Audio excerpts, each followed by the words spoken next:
Welcome to our annual Auction Strategy Podcast. We have so many topics to talk about, from how to allocate your money, how to nominate players, how quickly to bid, and everything in between.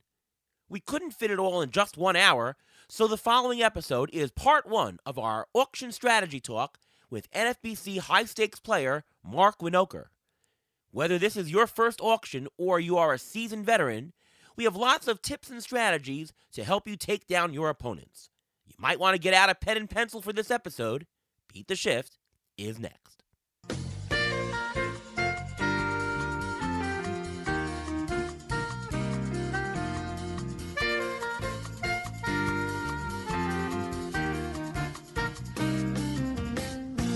And welcome to another episode of the Beat the Shift podcast presented by Fangraphs.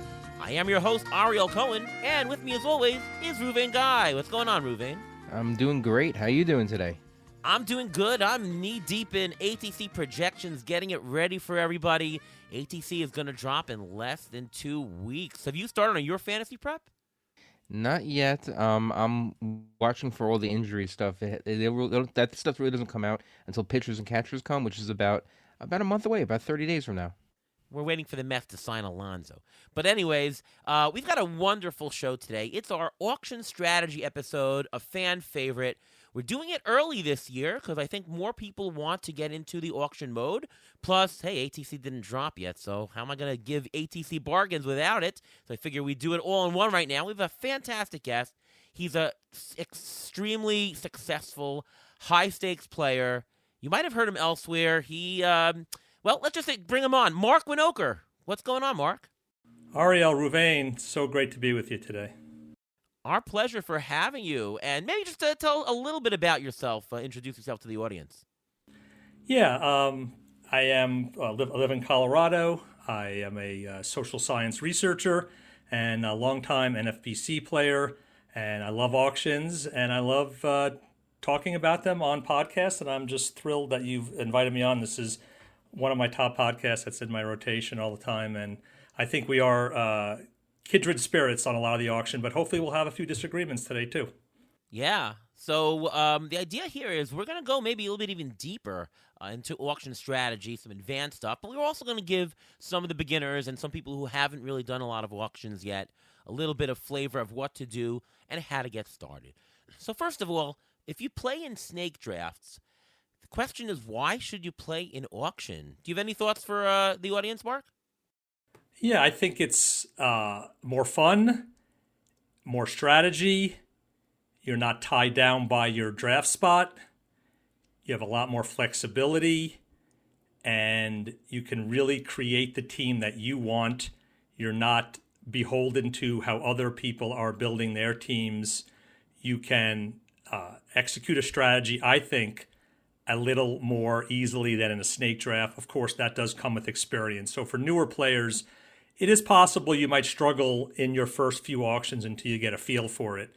But generally, you should come out of your auction feeling pretty good about your team, that you got your targets, you stayed away from the landmines, and you should feel like you have a competitive team at the starting gate. Ruvain, why should you auction?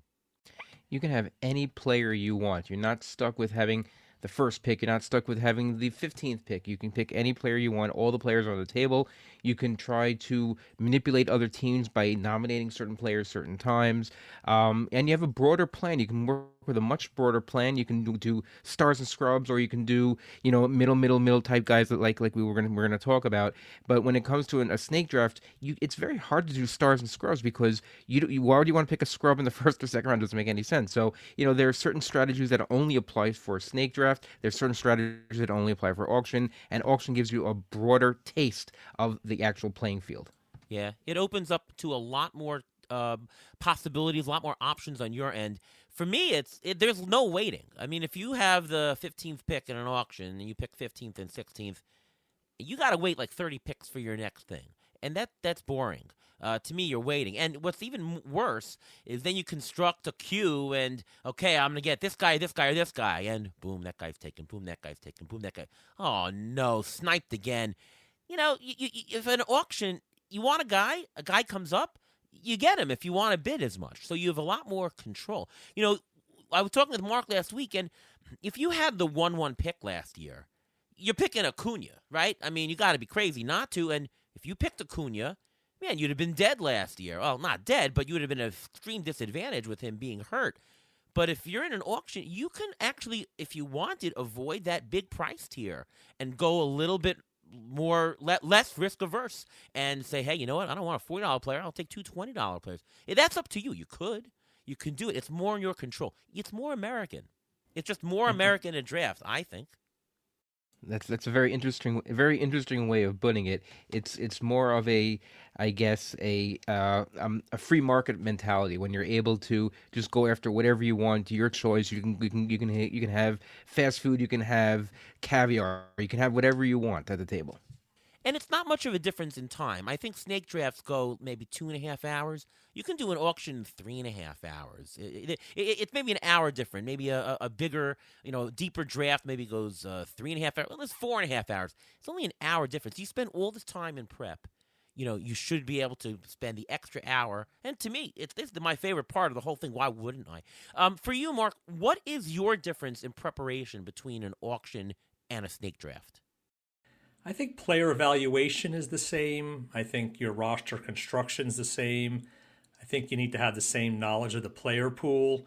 Where it differs is, of course, you're looking at average auction value, AAV, instead of average draft position, ADP. And you typically are looking at your valuations or the dollar values you put on the expected production of your players as opposed to in which rounds they might get drafted.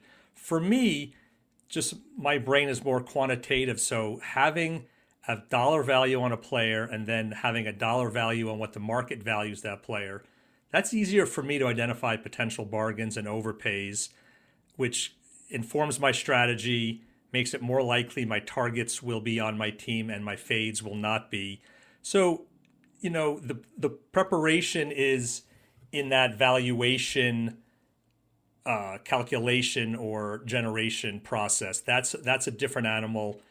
I know if you're doing snake drafts, some players use rankings.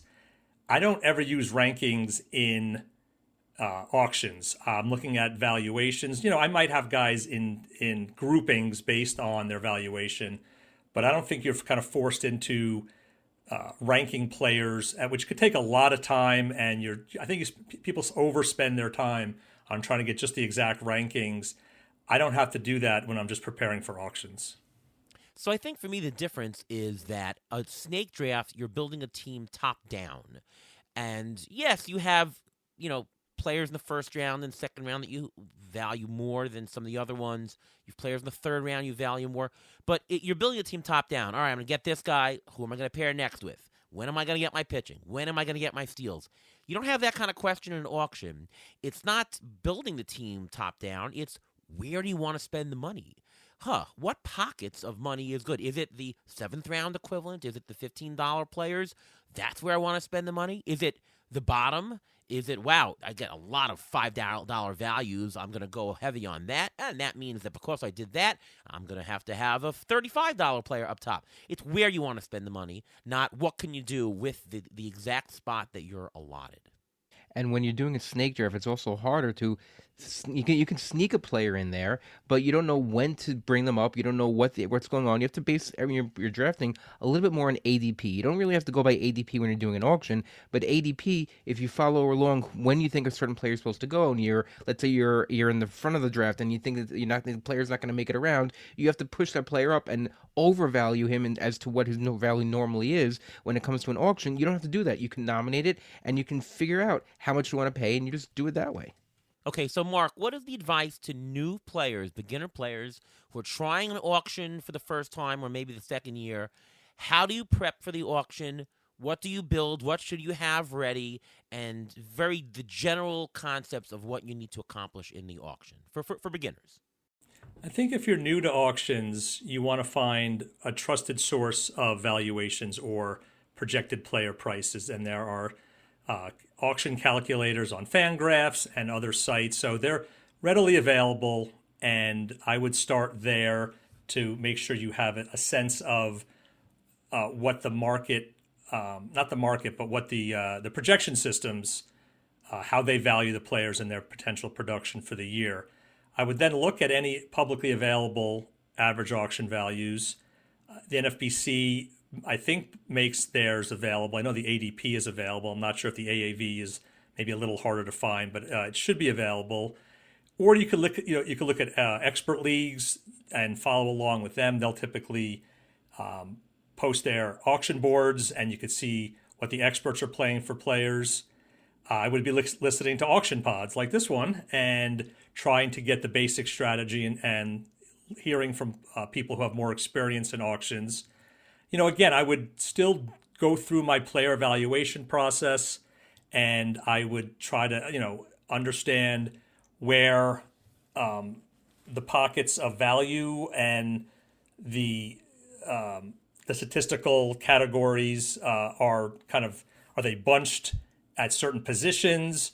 Are certain positions more or less likely to give you more balanced players? So, I think traditional approaches for those type of things. And then, I think, one thing Ruvain mentioned, which is a great point, which is different from snake drafts, is having an idea of how to nominate players. And I think we'll talk about that later potentially. But the nomination strategy is very different from a snake draft when you're just picking the next guy on your list or the next guy by ADP. You have to have a whole nother way of looking at things, and that's who you want to throw out, when do you want to throw them out. And, possibly I would do some free auctions. I would try to get into some of the sites that offer free auctions and just get a sense of the rhythm and how an auction room operates.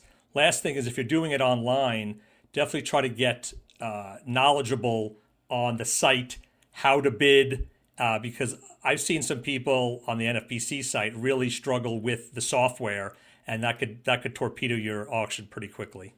All right, so we're going to flesh out a lot of that stuff later. For me, the general thing to tell people is that if you're given $260 of auction dollars, you don't want to go in and say, okay, I think this player is worth $15. What should I bid? All right, 15.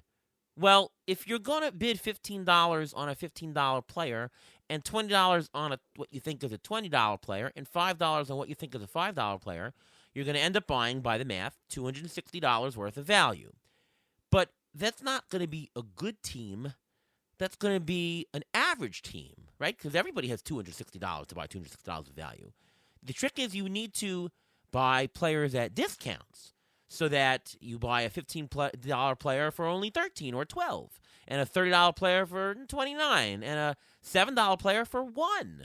You need to get bargains so that you come up with $300 of value by only spending $260. That's how to get a good team. That's the general concept. The two biggest things that you have to bring to the draft, and I sort it by position, but you can sort it by a lot of stuff. Your player value, the name of the player value that you think he is worth, and just as Marc said, by use auction calculators, projection systems. There's a lot of ways to do it. And the AAV, the what you think the market is going to bear. And the reason why that's important is because you want to see, generally speaking, and every auction is different. There can be somebody who loves Aaron Judge and somebody who loves a certain player and will go crazy for them. But if average auction values are really truly average, on average you should see something similar to that. For the average player, you want to see, okay, I think this guy is worth $15. But the market is, on average, paying only $11. That's a spot where I can probably get a player at a bargain. And what helps to see, I call it hotspots, if you find 4 players that you value at 15 and the market value is at 11, now you might not get any one specific player because somebody could love one of those. But if there's 4 of them and it's truly an average auction value, you're almost guaranteed to get one of those players. So by finding the groups of players that you think are good bargains for the same price point, you'll be able to plan ahead and know where you can actually potentially get the bargains. And you construct it. Okay, I see several players at the $9 level. I see several players at the $15 level. And you write out, all right, here's the 4 players. It's this guy, this guy, this guy, this guy. And then you construct the dollar plan, and then you say, okay, now here's the biggest bargains. Well, that means I've got $60 left to spend. Well, okay, $30 for this hitter and $30 for another hitter, and that gets it. Or okay, I've got 3 spots. All right, we'll make it a 20, a 5, and a 10. And you plan around it, and then you can construct a pretty good plan of where you think the bargains are going to be and what the dollar amounts you're probably going to end up with and who roughly you're going to end up with. Every auction is going to be different. You may not end up with the exact player, but you're going to extract the most bargains if you come with a plan of where to get it. Did I say this? Do you agree with this, Mark? Yes, I totally agree with all of that. I think identifying where those potential profits are and where the overpays are can really narrow down your focus, because it could be pretty overwhelming. As Ruvain said, you can get any player, so that could be overwhelming for a new auction player. Like, which one do I get? Well, basically what Ariel just said, you're really focusing in on who could potentially give you the best bang for the buck and who seems to be overpaid, and that gets you off to a good start. And I think you could start building your team with those general principles. And one other thing I would add is you mentioned about knowing which players on the $15 value, which players on the $9 value. Basically, what you're saying is you want to make sure you know the tiers of the different players, because if let's say you want a player A in a certain tier, and you know how many players are in that tier, and you see everyone else is going on, and they're gone from that tier already, then you know that player's going to be over. That player should be economically more worth more to the rest of the room because he's the last player in that tier. So you have to know the tiers and what tier you want to play in, number one. And number two, you have to go in with a plan. Obviously, you have to go in with a plan, but also have a plan B and have a plan C, because it's a saying that man makes plan and God laughs. So whatever plan you have going in doesn't necessarily mean it's the plan that you're going to go through with. It's very hard to follow through with every single aspect of the plan that you want to do. So you always have to have backups and ready to go. But the main thing is what I wanted to mention is the tiers. You have to know where you are in the tier, which player you want in the tiers, and during the course of the auction, how many players are left in that tier, and is it going to be too expensive for you? So I'm going to go to Ruvain first on this question. What are the most important things to keep track of during the auction? Money. Time is not really an issue. You're not concerned about a timer going off or anything like that. You can nominate whatever you want, but you have to keep track of how much money you have, how much money people in the rest of the room have, because when it comes down to, say, mid to late auction, you have to see, you don't want to have too much money, you don't want to leave any money on the table. And this is kind of hard to do because you think, okay, you don't have 3 minutes to pick a player, or 2 minutes to pick a player, but the auction toward the middle of the draft starts to go pretty quickly. And if you're not really up with it, you can lose track of how much money you have, lose track of how much money other people have. Then you may end up in a bidding war with someone who has more money than you, and you're like, uh-oh, I wasn't keeping track of this, and this other team is going after this player, and I want to go after this player, and now I'm in trouble, and it's going to be a problem. So I think, it's the easiest thing to say is money, but I mean, I think that's what it comes down to. We're going to talk a lot more about where to be in terms of money throughout the draft. What else would you add, Mark, in terms of important things to keep track of? I think also the categorical or positional inventory. So make sure you have a sheet or a file on your computer and you're keeping up with it. I think Ruvain makes a good point about time. Early in the auction, the more the top players go, there's a lot of action, a lot of bidding. Some bidding on players could go a minute. As you get later in the auction, it could be down to 10 seconds. So you have to be able to keep up with your spreadsheet or your written sheet and just make sure you know who's left. Because one thing that's very different is in auctions, you're not really worrying about closer runs or starting pitcher runs or catcher runs. However, those commodities can start getting pretty scarce if you're not tracking, and all of a sudden you might think, hey, there's 2 or 3 guys left in this tier that I like, and you look down and there's one left, which typically will go for more than they should. So I think keeping track of the inventory and also categorical. If you want to make sure you're getting saves, for example, there's only so many closers, so you have to be keeping an eye on how many closers are gone, how many are left, so you can make sure there's still options for you. And I think room temperature is crucial, right? Is the room hot? Are people overpaying? Is the room cold? Are people underpaying? Based on your own values. We don't know if it's a true underpay or overpay right until the season's over. So always keeping track of the temperature of the room, making sure you know when might be a good time to sit back and let others go at it, and when is a good time to jump in. And of course, number one thing I had, like Ruvain, is money management. That's the absolute most important thing, is really tracking that. And that's probably the biggest art of auctions, and the one that takes the most experience and time doing auctions to get right. We're going to talk a lot more about all those little things. I'll just throw out very quickly, you should keep track of who is your next nomination, because it really matters. And we'll talk a lot more about that also. I do want to touch, though, before we get into a lot of the nitty-gritty, managing with a partner during an auction. I know that Ruvain and I do lots of auctions together. Marc, you do with a partner. How do you do it with a partner in terms of preparation, but also what are the actual logistics during the auction that you might want to split up, and why that helps? Yeah, I'm very fortunate to partner with Mike Mager, who just won the auction championship. Of course, he won it on his solo team, so that might tell you a little bit about our partnership. But no, we actually came in fifth overall. we came in fifth overall. We were dreaming of a 1-2, and actually at one point in the season we were 1-2. Our share team fell off a little bit, but obviously I think the most important thing is having a good partner, having someone that you have a similar philosophy with, that you're friends with, that you evaluate players similarly, and that you have a general strategic kinship with. I have done other leagues with other partners that have been great, but we haven't been as connected as Mike and I. And to be honest, it's taken 5 years, I think, for us to be super comfortable.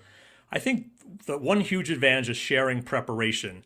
So how we do it is Mike does basically his own draft guide, does a deep dive on almost every rosterable player that he's able to share with me.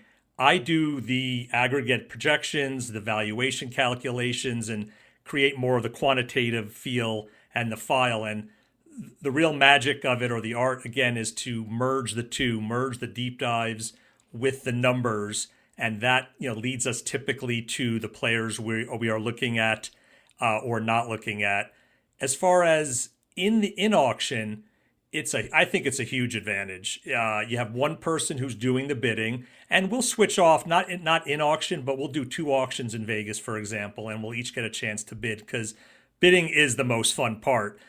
Keeping the file, setting the other player up with nominations, letting them know what the valuation is. That is, a little more of the logistical, wingman. It's not the kind of the glory of getting the player and getting your voice out there, but it's just as important. So, if Mike's bidding, I'll be tracking our money. I'll be seeing where our money sits against other players. I'll be, again, tracking, feeding him the nominations. And it's really helpful for the reserve round. The person who's not bidding has to start creating a sheet of still available players while the last kind of few dollar players are being auctioned. So we're ready to hit the ground running. They only give you a short break between the 23-round auction and the 7-round reserve round. So that's really valuable. I'd say the last thing is you could stop the other person, the bidder, from making a bad mistake. If, for example, we already have a UT player and another UT player is out, and you're seeing your partner ready to bid because they just lost track that we had a UT player, you could kick them under the table. You could, punch them if you have to, whatever you have to do. Stop them from doing that. You could stop them from making an impulse buy. And on the flip side, if there's a screaming value out there and they're not seemingly in the moment to grab it, you can let them know very quickly that they should be jumping in. So those are some of the things I think in auction that help and in preparation. That's a lot of great information. Ruvain, anything to add? Yeah, when someone's making all the bids and being the face of the team, the other person should also be taking inventory of what's going on around in the room. Take a temperature of the room. What players are going for certain prices? What statistics are going for certain prices? Because after about 10, 15 minutes in the course of the auction, you'll see how much above stolen base is going for. You'll see how much above the top pitchers are going. You'll see how much these are going for. But sometimes when you're doing it by yourself, it's hard to keep track of where everything is going. And to have two people, you can say, oh wait, let's nominate this person because the room is still hot because this type of player is going for this price. So why don't we nominate it and just keep the temperature of the room and see who's doing what in the room. It's like sitting at a poker table. Sometimes, some players like to keep it to the vest, just look at their cards, sometimes look at some other people, not always, but in this, I think if you're looking at the other person across the table or across the room and you're seeing what they're doing, see if they're looking at you. See if the other players are looking around and getting a temperature of the room, because those are big things to take away during the course of the auction, just to get a better feel of who you're betting against. Now, let's see if we get a disagreement here. In which case is a partner more valuable, Mark? In an online auction or an in-person auction? Great question. I'll be honest, I've only done a few online auctions as partners, and usually the other person is maybe on the phone, and I don't find that as beneficial. It's really hard to give them like the nonverbals to help. You have to kind of verbalize it, which could take a little bit longer. I've only really done, I think, at least the high stakes in person, and I found that to be the kind of preferred method for me. I just have not had a chance to do a lot with online partnerships. All right, Ruvain, do you differ? I think it's a partner definitely in person. Online is a little bit harder because usually there's only, for an online auction, you'll probably already have an idea of who's going to do the bidding. And you could say, okay, maybe we should go here, maybe we should go there. And the clock is ticking. In person, there's a little bit more room for error there. So, a person going once, going twice in person is different than the computer just robotically going like that. So you can actually make a move, and it's a little bit different. It's a little bit nuanced, a little bit more when you're in person. When it's online, it's a little bit more, I'd say, robotic. Okay, so I actually think that a partner helps more online versus in person. Because for me, the big struggle when you're doing an online auction is I've got my plan on one screen here on the side. I'm keeping track of closers here. And then I'm entering bids as they come in here into my own system. But I actually have to do the bidding, and you actually have to look at a third screen to see what the bidding up at, who's coming up, and this and that. If you're in an in-person auction, I'm hearing that. So I hear it. Oh, this guy's up for bid. Okay, 17, 19. I don't have to look elsewhere. I just focus on my own screen, my plan, and my values. I don't have to shift and put the mouse on a different part of my screen and now do the bid somewhere else. When you have a partner online, and yes, you're not seeing him in person, you're chatting on the phone, but they can be bidding, and you can be doing the things. You can be doing the things yourself. If you're in person, you could actually do it yourself, or you can accomplish more at one time. I think there's way more things to split up in an online than there is in person. Does that make sense? It does make sense. Actually, that's probably my biggest critique of the NFBC auction room, is that the bids are not verbalized.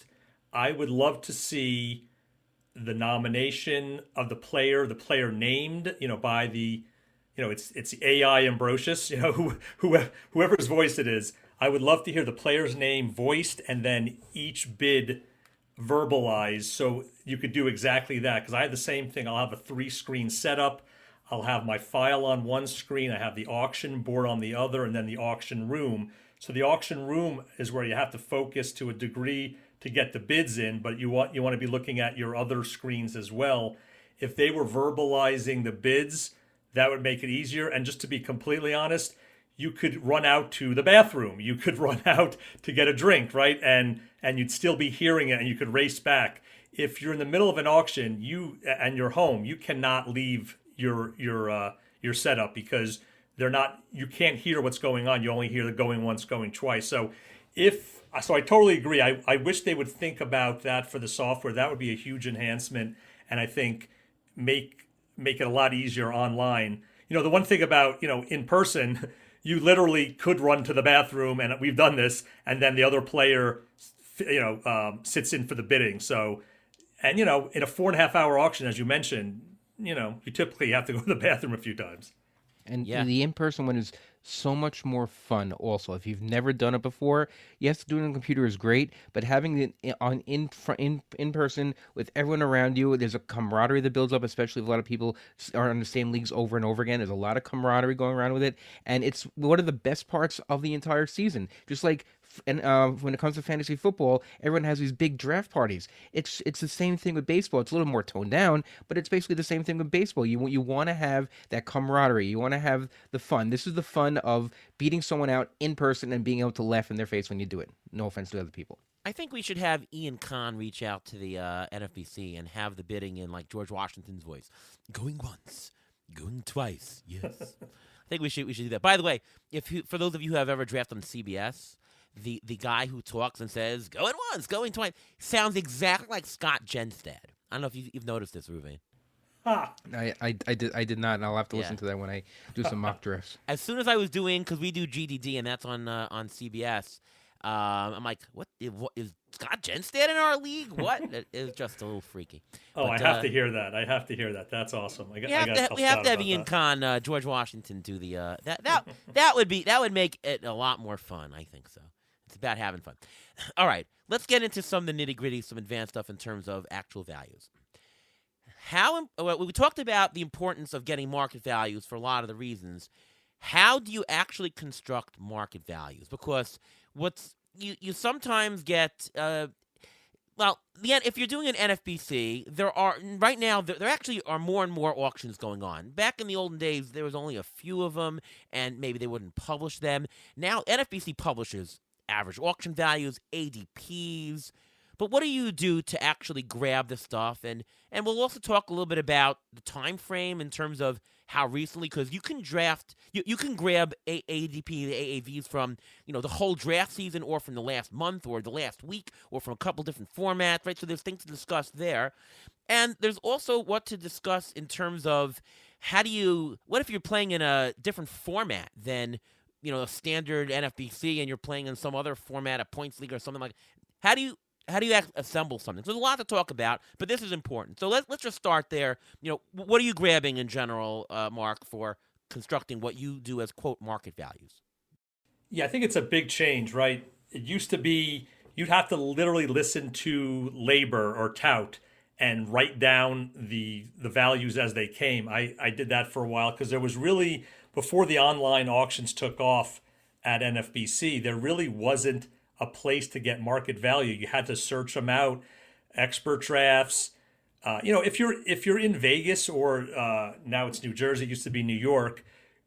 One thing that I do, and a lot of players do, is you will kind of peek in or sit in on another auction that you're not part of, the one before, or maybe hopefully the one before, so you could use the information, and you can get some information just by being at a live event and seeing some of the other auctions going off. So that's like a sneaky way, but I think it's generally allowed as long as you make the trip to Vegas or New York. You're definitely allowed to show up in the room. Now with the OLAX, the Online Auction Championship on NFBC, after the third auction, they start having those publicly available. Good news, tonight is auction number 2. People are auctioning right now as we speak, and one more auction probably this weekend, and we'll have some AAV. What I do, though, is, so in the auction room, just like ADP, you will see AAV next to players' names, once there are enough auctions to do that. And I think a lot of players just use that. The problem with that is, as you said, that could be over a 3-month period. And as we know, a lot changes: injuries, playing time, trades, etc. So they have a download function. I will choose a date range, and I'll typically choose a fairly recent date range. I'd love to get 10 auctions in there, but I'll even go down to 5 if that gives me the last 3 to 5 days. And it becomes more important the closer you get to the big events to have fresh AAV, and that's basically what I look at. The one thing I will say, though, is AAV is a range, though, right? You're only seeing the average, hence the A in the AAV, but players go for dollars less, dollars more.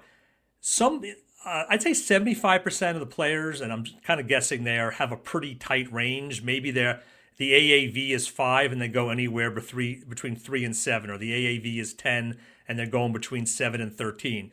There are other players that have a super huge range. So you have to know that the AAV you're seeing is just an average, and you can't totally bank on that happening. And typically, what happens in the live events, you could throw. I wouldn't say you could throw AAV out the window, but certainly it's different when people are auctioning in person than online. So you can't take it totally as gospel. So those are some of the ways that I try to get a sense of the market value. Yeah, and by the way, it's also different what time of day. I find that the morning auctions are often much more tame, though when people have a couple beers in the late afternoon, they go a little bit more rowdy. So, timing actually matters of leagues, believe it or not, which is why I like playing in the morning leagues, because it's more tame. I can get some players that I normally wouldn't get at the top. I love that point because, living in Colorado, I like the later evening ones, so the East Coast people are 2 hours more into drinking than I am. And honestly, I don't drink during auctions. I really like to stay focused. So I've definitely seen an advantage to those late night ones where the East Coast guys are either drinking a bit or they're getting tired, right? If this is a 3.5 hour auction that starts at 8:30 Eastern, but it's only 6:30 my time, it's midnight for them in the reserve round. It's only 10 o'clock for me. And I do feel like there's an advantage there. So I totally agree with the timing of the auction as well. So let me touch on a few things in terms of in terms of the AAVs and stuff. When I'm pulling data from the NFBC or from Yahoo or from wherever I want to pull the source, sample size is important, but being recent is important, right? You generally want to get and of course, as close to the format as you can is important. So ideally, you get information that has the exact same format in a short amount of time and exactly, really recent. Like if you're doing a main event weekend and there's 15 drafts on the same day and you're drafting the next day and you're doing a main event, like you can almost just take the last day's AAVs or ADPs because it's just so recent, it's so good. But then you got to make a choice. If you're, okay, well, there was 6 auctions in the last 3 weeks. Should I take 3 weeks worth? Is it enough that we've had 64 drafts in the last 3 days, 10 days, whatever? You have to make it. I generally want to have, in terms of auction values, I want to have something like around 8 to 15 auctions, something like around there. So if I have to make the range a little bit tighter, I will.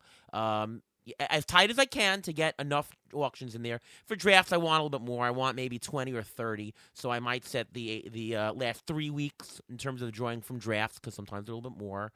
I want to talk a little bit about if you're playing for a different format. So, for example, Reuven and I play in a synagogue league. All right, it's a 10-team format, a little bit different, 2 DHs and 1 catcher instead of 2 catchers and 1 utility. They auction very differently than NFBC, right? The hitters go differently and pitchers go differently. If you just literally take the AAV dollars from the NFBC format and put it in there, you'll be wrong on so many different levels. The best thing you can do is you match the hitter and pitcher curves from the last couple of years. You say, okay, what would the top pitchers go? The first pitcher, the second pitcher, the third pitcher in the last 4 years. Take an average of that. That will be a good way to construct a curve. And then what you do is you fit the ADP to that curve. So maybe the top pitcher goes $35, and the next pitcher goes $32, and on average 30, and the hitters go 55, and then 50, and then 51. You want to actually say, all right, I'm going to take whatever the top hitter, and it's 55, and the second hitter, it's 50. You literally use the curves from past price history and fit your ADP to that model. That actually works the best. The last thing I want to say is sometimes you have a good format. Like NFBC is batting average league. But if I'm playing in, let's say, Tout Wars, which is an OBP league, it's really the same ADP other than you got to correct for batting average versus OBP.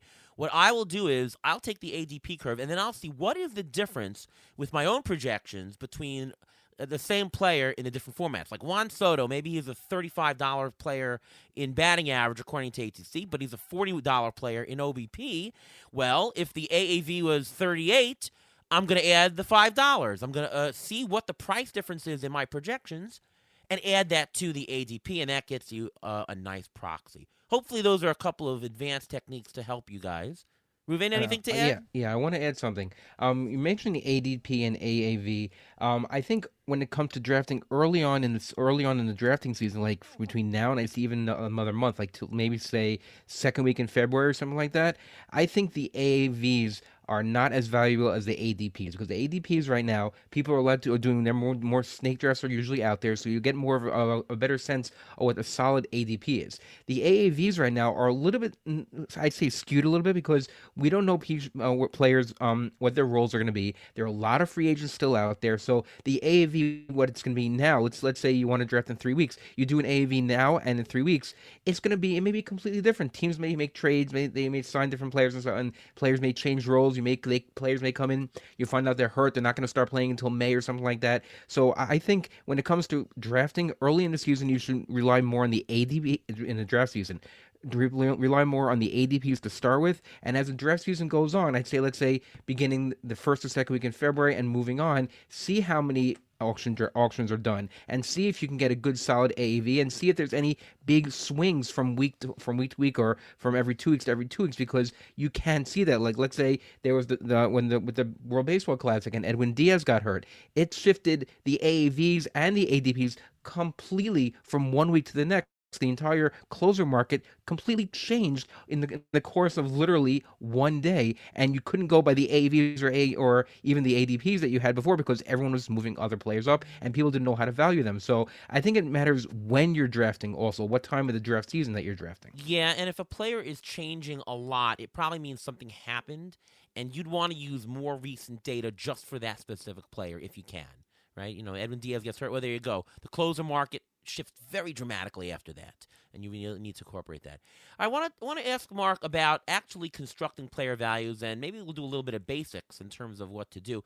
So what you can do in terms of getting your player values is you can take a projection system and you run it through an auction calculator. So if you go on Fangraphs, if you enjoy Steamer projections, you can literally go on to the auction calculator, select Steamer, put in your league specific the traits of the league. So 15-team league and 2 catchers, and it's 5 category, whatever whatever your scoring categories are. You press a button, and it'll actually tell you prices. I use ATC, as you might know. Marc, I think you do some kind of your own aggregation yourself. Maybe you could talk a little bit about what you do and how somebody might assemble values. Yeah, I'm big into aggregated projections, so I love ATC for that. Part of my work are called meta-analyses, when you're combining multiple studies and getting one kind of main effect. So that's basically what ATC is doing, combining the best of a lot of different projection systems and giving you a mean value for valuation for each player. So I love that. I like to spice it up just a little bit because as we talked about offline, Ariel, a lot of people are using your projections, and you want to have maybe a little. I know. Good and bad. Yeah, good. Bad for when I'm playing in those leagues. Good for it's awesome that everyone's using it. Right. Yeah. No, you're doing a great service for the community, and but I want to have a little differentiation, because one thing that when you're aggregating, it is smoothing out some of the rough edges, some of the outlier projections. So I'll throw in at a smaller weighting some additional projection systems that maybe are known for being a little more aggressive, or maybe even a little more passive. I have to be careful. I don't want to counterbalance that, so that I'm just back kind of where ATC was. So I play around with that year to year. I might have different weighting for hitting and for pitching. I do look at some of the analyses you run and some other sites run on previous success with projections to make sure I think I'm using the ones. And I kind of know qualitatively from each year which ones I think did a good job for me. So that's the first step. And then the second step is using an SGP, not a calculator. I use Tanner Bell's Excel spreadsheets, which I got to tell you saves me. I used to just use Larry Schechter's book and his all the equations in that book. I would do a lot of it by hand. It would just take hours and hours and hours. This is before I knew Tanner existed, and now literally I can just I could plug in the aggregated projections, hit a few buttons, plug a few variables in, and boom, I have valuations for every single player. And then he makes it easy too, which I think is important. You could play around with playing time, at bats, plate appearances, innings pitched. You could manually change, like say saves, if you think the projections are a little off on a save projection. You could look at wins. So you could make some adjustments, and that will give you other looks at the valuation. So you're not just stuck on one number. It could give you a range on certain players. And then you could also play around with certain players that you say, okay, I want to take more of a pessimistic stance here than the average. Okay, so this is more like $20, but hey, his AAV is 20. So if I can buy someone at like the bottom of their range, that's a valuable bit of information. So I like to play around with the SGP calculations a little bit. I don't get too crazy though. I trust the experts like you who do the projection work and the aggregation. I believe in expertise in that area, so I try to use that as much as possible. So that's kind of my basic strategy or my basic approach now, and it's just been a game changer having it be all automated like that, and I don't have to spend hours and hours. I can look more at player evaluation now than I used to be able to. All right, so you're not doing any of them by hand. You're running Tanner Bell's thing, and that because obviously it's a good tool. It saves time. Absolutely, yeah. No, Okay. I mean, the manualization of having to do that it just was maddening, and also like I would do it only a few times because it took so long. I could run a sheet or create a new file the day, like if I have two auctions, maybe a Thursday in Vegas and a Friday, I could potentially run a new calculation with maybe the auction values or the AAV at least from the one that I just saw and just give me a different look. So you could do it within an hour or even less, depending on how crazy you want to get. I have a third process after I generate the valuations in his spreadsheet. I then create my own file. I export the data into my own file. I make tabs for each position. I have an overall tab where I can do some additional manipulation. So I have kind of a third step that's a little more manualized. That takes a little bit of time. And if your numbers averse like me, go to Fangraphs. They have an auction calculator. Wait for ATC to come out in a couple weeks, and just put your whatever your league specifics are in there. Just put it in, and it spits out the numbers for you. That's what I would do because I'm not a numbers person. You guys, I know, Aro, you're a number person.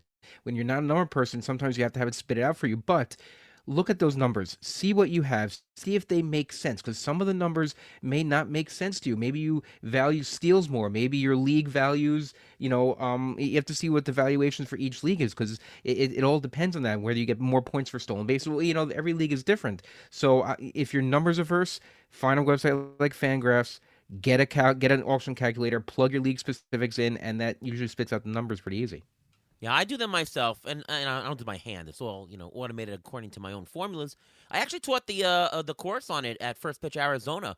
We did a 2.25-hour course, and the first hour and change were actually how to do valuations, how to get the actual auction values. I want to give a couple of advanced things to you guys.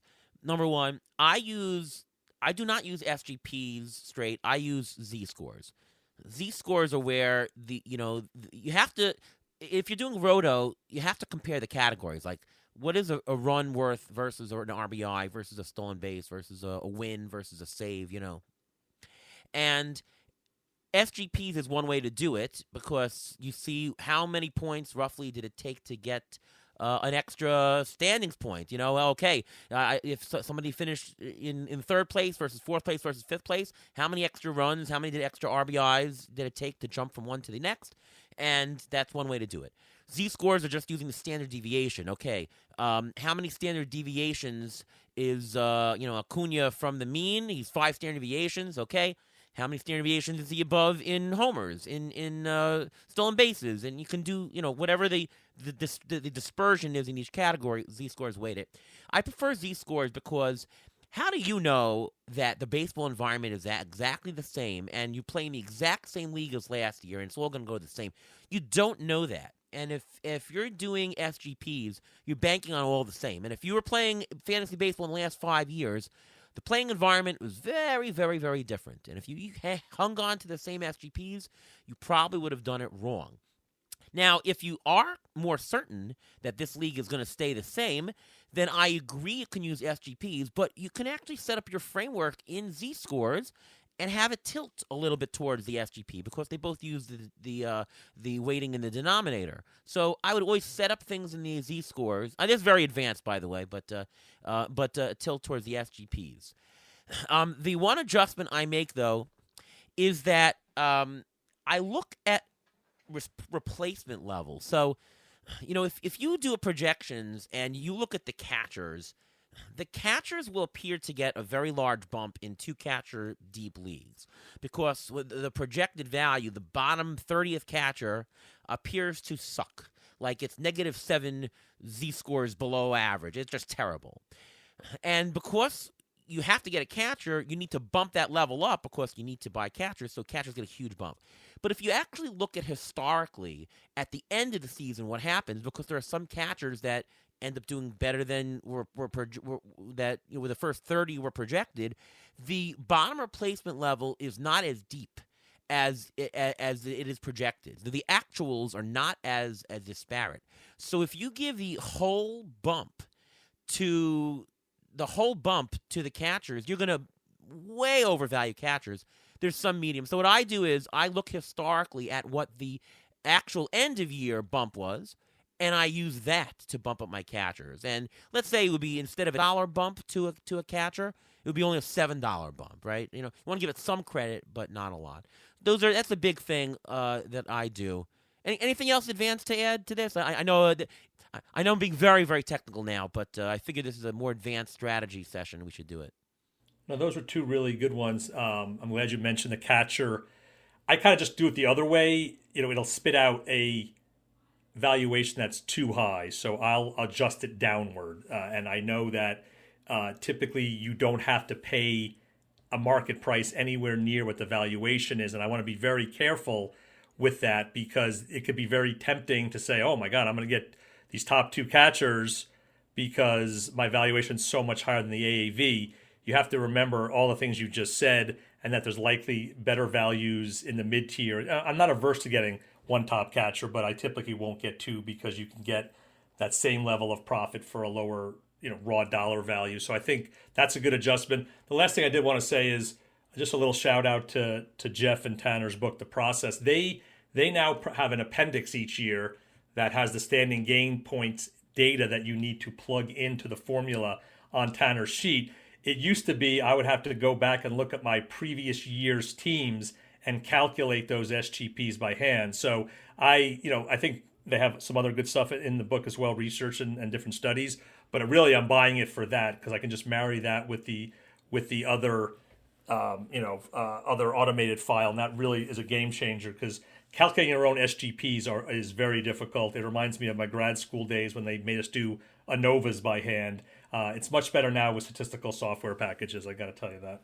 All right, so a very, very important part of the auction is you've gotten your values, okay? But now, is that the price that you're going to pay? The question is, what is your, quote, strike price, right? If a player that you have says, okay, it's $30, what are you going to actually pay at the auction? So that's important to think about. It might be different at the top and at the bottom. It might have to do with what's going on in the auction. So let's talk a lot about that now because that is really important for auction players is, okay, your values say this, but what is the actual price you're going to throw out at the auction? Very different, right? Marc, what do you do? You have your numbers. What do you do for strike prices at various levels? Yeah, I think this leads into a great conversation, especially for newer players.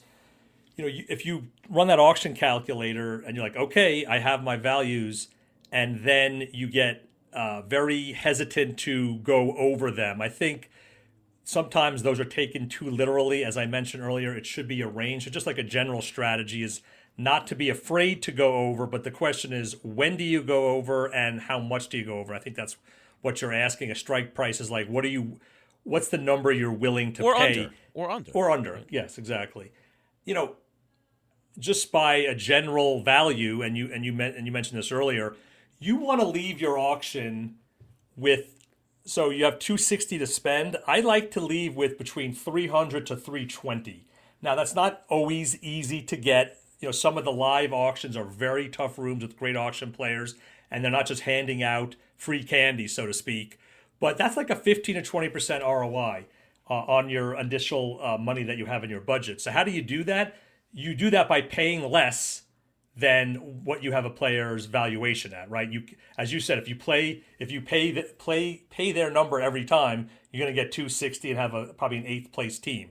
So you have to know where you're going to get those bargains or those perceived bargains, but also when are you willing to pay more? So you could have a strike price on, say, the top players. We know the top players are always going to be going for more than any SGP or Z-score valuation tells you they are. And oftentimes it could be pretty extreme.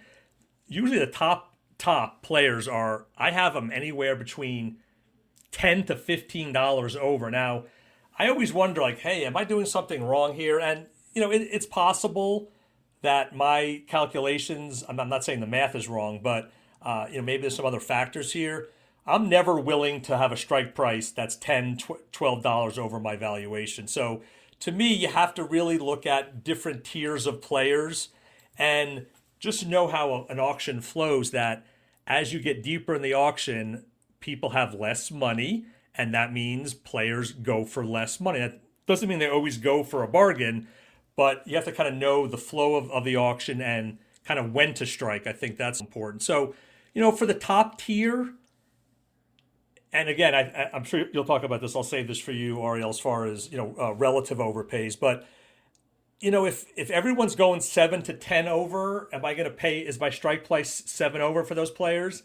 For me, probably not. That's just not how I play. I'm a little more spread the wealth kind of player. I like that next tier. If guys are going 4 to 6 over, if I can get a guy for 3 or 4 over, that's a good strike price. So for that second tier of players, I'll have a strike price that is, say, $3 over my valuation. Hopefully, that could still be under AAV, though. Even if I'm overpaying my valuation, I still want to get a quote-unquote bargain on the market price. So I'm always looking for that. And then, I love that next tier, guys that are 2 or 4 over. If I can get them at market or $1 or even 2, I'll do that. Once you kind of get there, then you're just looking for it on the other side. I want to underpay more than other people are underpaying. So if people are underpaying by $2, I want to underpay by $4. So I don't necessarily have a column that says strike price. It's more of a feel for me. I just know what the market is bearing, what I have them valued at, and then I kind of know the type of player that I'm willing to, again, have a strike price a little over or a strike price under. And again, sometimes you have to pay the freight. You have to pay market value, and I'm not opposed to that as long as I'm not doing that 23 times. Yeah, and that is pretty much what I do. What you described. And even in terms of the numbers, a guy is 4 over, you want to go 2 over. You want to get what's called a relative bargain. If they're all over, you want to be over a little bit less. If they're under, you want to be less even more. What I do want to add to this, though, which is important, is there's a limit to this. If a guy, as you said, if a guy is going 8 over, you don't want to pay 6 over. Yes, it's a relative bargain, but here's why. I like to think of the player pool in terms of getting bargains in pairs. What is, from your experience, I'll throw this out to you, Mark, what is the biggest bargain you can get at the bottom for just your last $1 or 2? I ask Ruvain also. Like what like if you have $1 or $2 to spend, according to your values, like what's the biggest bargain you can get? I mean, typically you could possibly get a $5 player at the end game, I think, for that last $1 or 2. You agree, Ruben? Yeah, you can get 5 to 7 depending on how people feel about a certain player. Because there's always that Josh Bell who a couple of years ago we had him valued like $7, $8, $9, and the room had him valued at 2. And because everyone had corners, he ended up going for 1, and you can get to the $8 value there. So but that was in a 12-team league. So the question is answered differently in a different format. In a 15-team NFBC league, I agree with it's about a $5 bargain at the end. In a 12-team league, it's actually closer to $7 or $8. Correct. Okay? If you're Correct. playing in a mono league, it's actually much less. It's actually like around $2 to maybe even $4 at the very most. Okay? It really depends on there. The question is, how much over can you go at the top? It's how much you can get in the bottom. Because you can't have a situation where some pair of players can't be a bargain. Like if you go in a 15-team league where we think the max bargain at the bottom is 5, you can't go 7 over. Because if you go 7 over, no matter what at the bottom, you can't make that up. You're going to max go 5 over, that's -2. You'll never be able to make it up, right? The most you can do is negative with that pair of players. So at some point you say, okay, forget it. And when you have everybody going over $7, $8, $9, $10, what's going to be actually the bigger relative bargain is going to be somewhere $10 cheaper. The $25 players, they're now going to be big bargains. You can get $4 off. Whereas if the room was a little bit closer to your values, it would have only been a $2, right? I talk a lot about taking auction temperature. If you're taking the temperature at the very beginning and you're seeing guys going $8, $9, $10, you stay away completely. You don't pay that relative bargain there. It's not a relative bargain. You wait, and you'll know that, okay, the tier, I'm going to get two players that are $28. If you do see players only going $2, $3 at the top, you better know to pounce and you go stars and stars. You might want to get three $30 players if there's only a $2 bargain. Because remember, that $5 bargain at the bottom is still going to be there in that 15-team league. So if you pay 2 over for 3 players, you're going to make that up with all those bargains at the bottom multiple times. So the question of how much to overpay at the top really has to do with how much you can get bargains at the bottom. And you want to do better with pairs of players, top and bottom. That sounds fun? This is exactly where it's great to have a team when you have 2 players playing at the same time as a team, because one person can be more strict with the budget, the other player can be more aggressive. So this way you have a yin and a yang. Like I know I'm usually the stricter one. I'm the one making sure that we don't go too high because we want to save some money. And when you were doing it, you're a little bit more aggressive when it comes to this thing. So this is where it comes into play, where having a team helps a lot, because you can be held back. Because sometimes in the heat of the motion, in the heat of the auction, you're actually going to go more than you wanted to. Then all of a sudden you look back at your team like, wait a second, why did I do that? And then you realize, oh, I was caught up in the moment. This is where having a team actually able to hold you back a little bit so you can conserve some money. Yeah, so that's my mathematical model as to what to do. Which, by the way, Mark, it definitely aligns with what you're doing, but I think that maybe that's the mathematics of why that works. Yeah, I love that conception there, and I try to visualize that. So I typically will have a piece of paper where I'm writing down my buys. Now, you don't need that because it's on the screen as well, but I will have a column that says value, which is short for valuation. I'll have AAV and I'll have a difference. So I'm tracking as I go my plus and minus, and I do like to look at them in pairs. So if I just did a -3, and that doesn't mean right away I'm going to get a +3, but I'm making sure at some point I'm making that money back up. So I'll keep track of the kind of a running tally of my plus or minus in a difference column.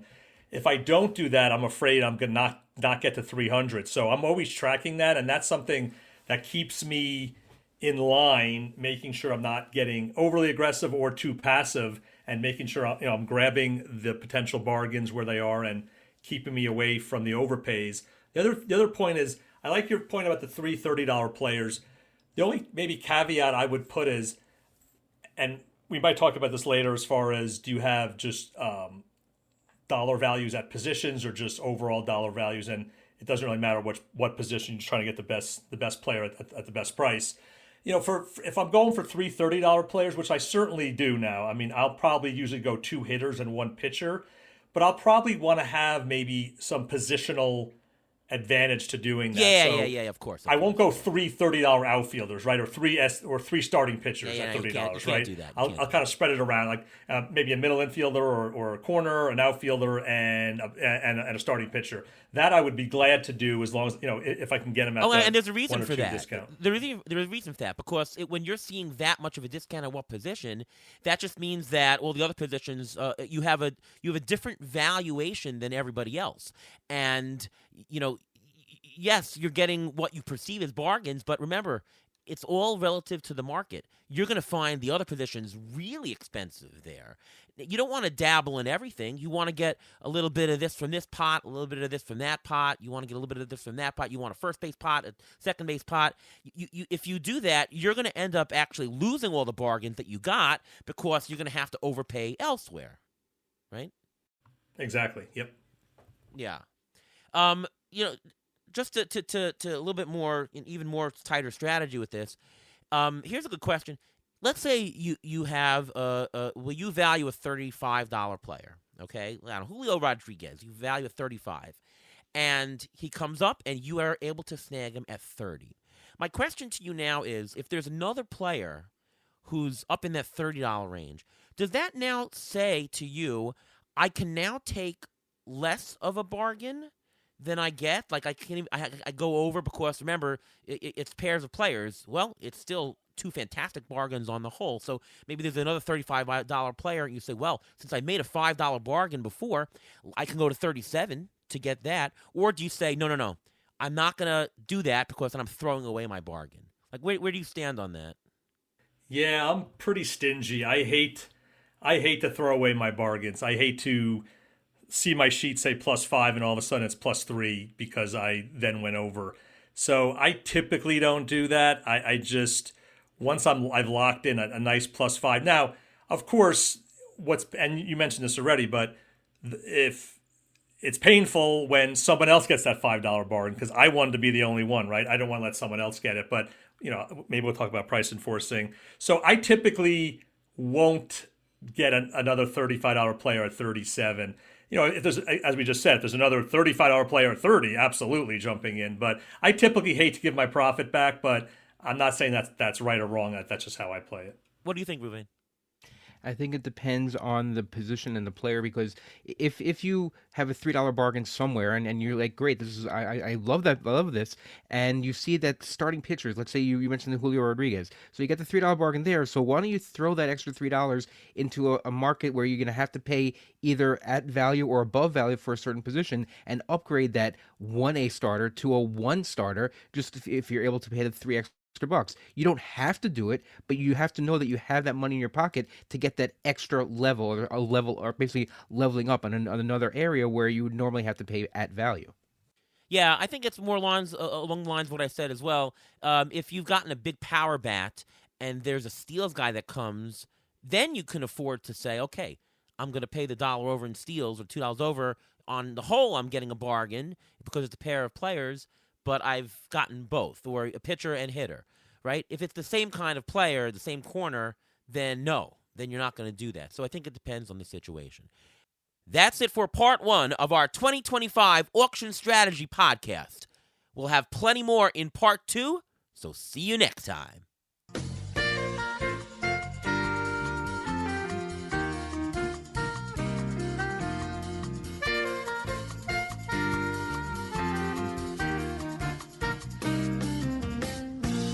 Thanks for listening to the Beat the Shift podcast presented by Fangraphs.